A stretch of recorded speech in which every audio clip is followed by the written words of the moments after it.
মোস্তাফিজুর রহমানকে নিয়ে অবাক করা মন্তব্য করলেন শাহিন আফ্রিদি।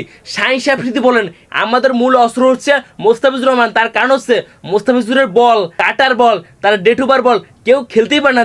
এবং দেখুন মোস্তাফিজুর রহমান তিনি দীর্ঘদিন ধরে বাংলাদেশ ক্রিকেট দলকে ভালো একটা সার্ভিস দিয়ে যাচ্ছে। এবং দেখুন মোস্তাফিজুর রহমান তিনি আবার আইপিএলে কোটি টাকার সুযোগ পেয়েছিল, তারপর তিনি তার সম্মানের খাতিরে তিনি পিসেলটাকে বেছে নিয়েছে। তার জন্য আমি মোস্তাফিজুরকে স্যালুট জানাই। এবং দেখুন শুধুমাত্র এক মোস্তাফিজুর রহমানের জন্য বিশ্বকাপ বয়কট করছে বাংলাদেশ ক্রিকেট দল। এবং দেখুন শেষ পর্যন্ত আমরাও প্রায় ঠিকঠাক করে নিয়েছিলাম, আমরাও বাংলাদেশের সাথে বিশ্বকাপ বয়কট করবো, কারণ বাংলাদেশকে অপমান করা মানে আমাদেরকে অপমান করা। এবং দেখুন এই মোস্তাফিজ হচ্ছে একজন ভালো খেলোয়াড়, তিনি শুধুমাত্র একজন মুসলমান প্লেয়ার বলে তাকে আইপিএল থেকে বাদ দিচ্ছে কলকাতা।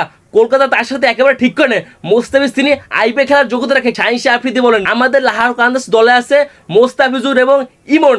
মোস্তাফিজ তিনি ডেট ওভার, তারপর তার কাটার বলকে খেলতে পারে না। এবং দেখুন বর্তমানে ইমন তিনি দারুণ পারফরমেন্সে, এবং তার খেলা দেখে আমি তাকে শেষ পর্যন্ত দলে নিয়েছি। এটাই তার কারণ। বর্তমান দেখুন তিনি বিপিএলে, তারপর তিনি বাংলাদেশ ক্রিকেট দলকে ভালো একটা সার্ভিস দিচ্ছে।